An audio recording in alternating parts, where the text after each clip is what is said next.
बुद्ध के पास एक व्यक्ति आया। यह व्यक्ति क्षत्रिय था और बड़ा ही विद्वान था। इस व्यक्ति की विद्वता के आगे बड़े बड़े ज्ञानी हार मान गए थे। जहाँ भी ज्ञान की बातें होती या शास्त्रार्थ होता, यह व्यक्ति वहाँ पहुँच जाता और अपने ज्ञान से सभी को आश्चर्यचकित कर देता। इस व्यक्ति को बड़ा ही अहंकार था कि वह एक श्रेष्ठ ज्ञानी पुरुष है, जिसके सामने सभी ज्ञानी फीके पड़ जाते हैं।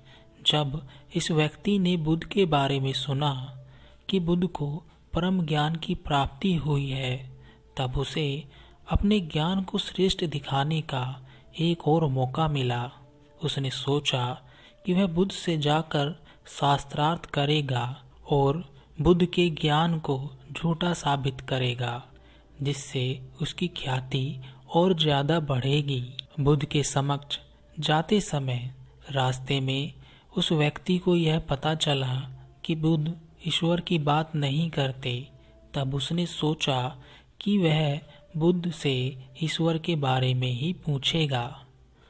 वह बुद्ध के आश्रम में पहुंचा और बुद्ध के समीप पहुंचकर बुद्ध से बोला, हे बुद्ध, मेरा नाम मोलुंकापुत्र है।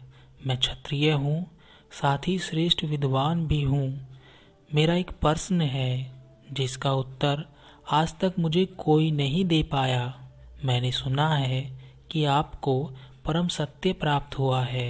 क्या आप मेरे प्रश्नों का उत्तर दे सकते हैं?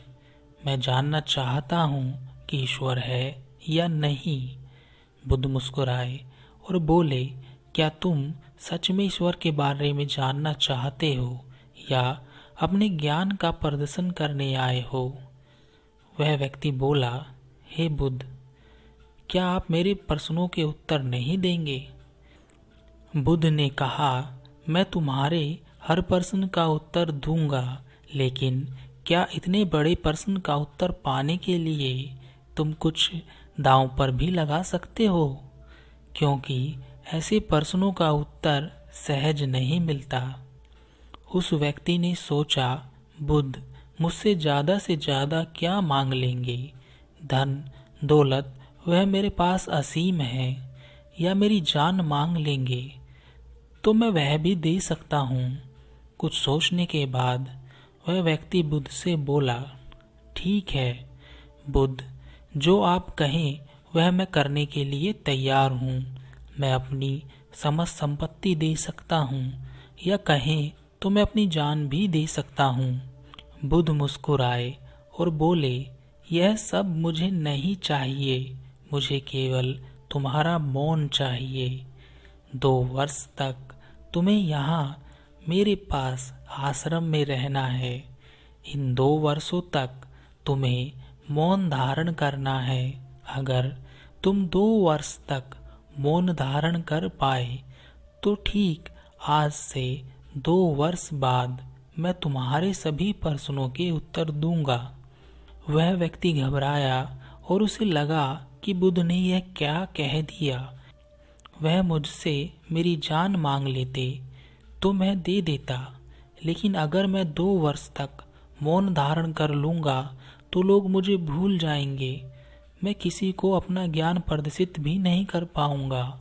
लेकिन वह कह चुका था कि वह सब दांव पर लगाने के लिए तैयार है, इसलिए पीछे भी नहीं हट सकता था। इसलिए उसने कह दिया, हे बुद्ध, जैसा आप कहें, मैं 2 वर्ष तक मौन धारण करने के लिए भी तैयार हूँ।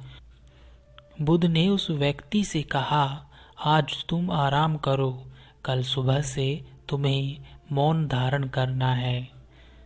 रात भर वह व्यक्ति बेचैन रहा और सोचता रहा, मैं कहाँ फंस गया। अच्छा खासा मैं अपनी राह चल रहा था, यहाँ तो मेरी बाजी ही उल्टी पड़ गई। सुबह हुई तो वह व्यक्ति चुपचाप बैठा रहा, मौन धारण किए हुए। एक दिन तो उसने जैसे तैसे निकाल दिया, लेकिन वह एक दिन में ही बेचैन हो गया। वह रोज एक एक दिन गिनता रहता। ऐसे करते करते उसे 4 माह बीत गए। वह बुद्ध को अपने शिष्यों से प्रश्न पूछते देखता तो उस प्रश्न का उत्तर देने के लिए वह लालायित होता, लेकिन वह बोल नहीं पाता क्योंकि उसने मौन धारण किया था। 4 माह में उसके अंदर अनेक बदलाव आए। वह क्रोधी हो गया। वह कुछ बोलता तो नहीं था, लेकिन उसकी आंखें हमेशा लाल रहती, जैसे कि वह अपनी सुध बुध खो रहा हो। कभी वह हताश और निराश बैठा रहता तो कभी व्यर्थ ही इधर उधर भागता। एक दिन वह एक बड़ा पत्थर लेकर बुद्ध के समक्ष आया और वह पत्थर लाकर बुद्ध के सामने पटक दिया और वहां से भाग गया। बुद्ध रात के समय उस व्यक्ति के पास आए और उसे अपने साथ एक तालाब के पास ले गए और उस व्यक्ति से बोले, तुम चाहो तो मुझसे कुछ पूछ सकते हो।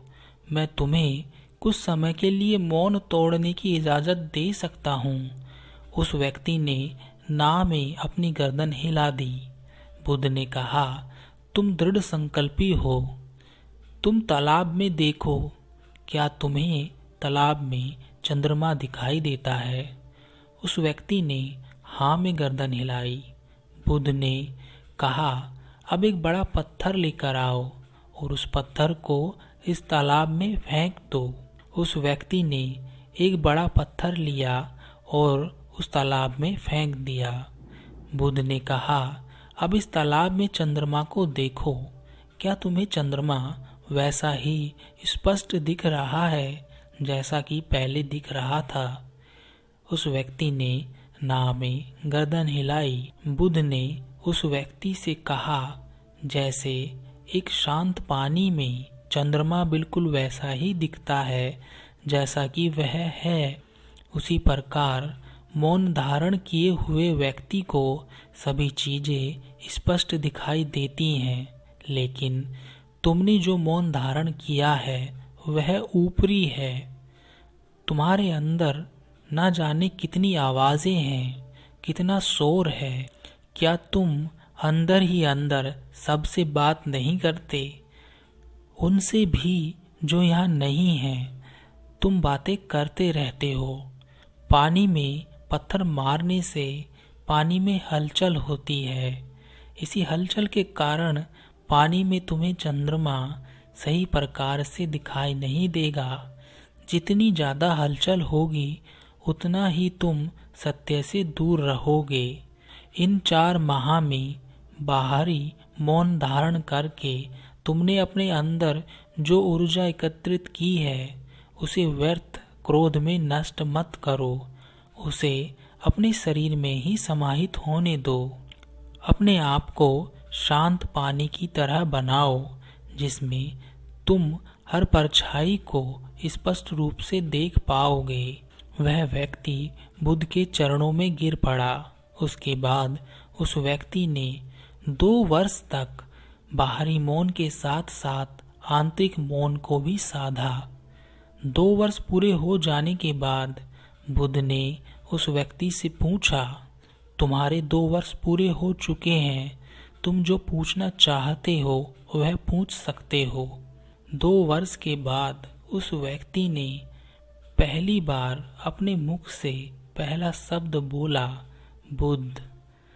उसकी आवाज में इतना आकर्षण था, इतनी करुणा थी कि हर कोई उसे सुनना चाहता था। उस व्यक्ति ने बोला, हे बुद्ध, जब मैंने आपसे पहली बार प्रश्न किया था तब मैं अपने आप को श्रेष्ठ ज्ञानी मानता था, लेकिन अब मुझे पता चला कि मैं बड़ा मूर्ख था। मैंने अपने अंदर अज्ञान ही अज्ञान इकट्ठा किया था, लेकिन अब वह सब अज्ञान दूर हो गया है। मैं प्रश्नों से खाली हो गया हूँ। अब कुछ भी पूछने के लिए नहीं है। चारों तरफ उत्तर ही उत्तर हैं। वह व्यक्ति बुद्ध से आज्ञा लेकर अपनी यात्रा पर आगे निकल गया। मौन एक बड़ी शक्ति है। हम सब पूरे दिन में न जाने कितनी बातें करते हैं। हमारा शरीर जो भी ऊर्जा पैदा करता है हम उसे बातें कर कर के नष्ट कर देते हैं। हमारे शरीर की ऊर्जा का एक बड़ा हिस्सा हम व्यर्थ की बातों में ही निकाल देते हैं। और ऐसा इसलिए भी है कि हमारा शरीर अधिक ऊर्जा को संभाल नहीं सकता, इसलिए वह ऊर्जा के निष्कासन की प्रक्रिया को अपनाता है। अगर आप मौन धारण करते हैं तब आपके अंदर धीरे धीरे ऊर्जा इकट्ठी होती जाती है और आपका शरीर उसे स्वीकार नहीं करता। तब वह आपको क्रोध दिलाता है ताकि उस ऊर्जा को बाहर निकाल सकें, लेकिन बिना चीखे चिल्लाए, बिना गुर्राए क्रोध भी आसानी से बाहर नहीं निकलता। इसलिए जब आप मौन धारण करते हैं, क्रोध के जरिए संपूर्ण ऊर्जा बाहर नहीं आती, तब आप अवश्य अपना मौन तोड़ ही देंगे। इसके अलावा कोई और रास्ता भी नहीं है, क्योंकि यह संकल्प है और हर संकल्प ऊर्जा का स्रोत होता है। लेकिन अगर आप मौन को समझेंगे तो आपको पता चलेगा मौन बाहर से हो या ना हो, आंतरिक मौन होना आवश्यक है। जब आप अंतर से मौन होते हैं तब आप बाहर से अपने आप मौन हो जाते हैं। तब आप अपनी ऊर्जा को भी देख सकते हैं कि किस तरह वह क्रोध या काम के जरिए बाहर आना चाहती है। और जिसने क्रोध को देख लिया वह क्रोध नहीं कर सकता, क्योंकि क्रोध समझबूझ के साथ नहीं किया जा सकता। चीन में लाओ त्सु नाम के एक व्यक्ति थे। वे बड़े ही ज्ञानी व्यक्ति थे।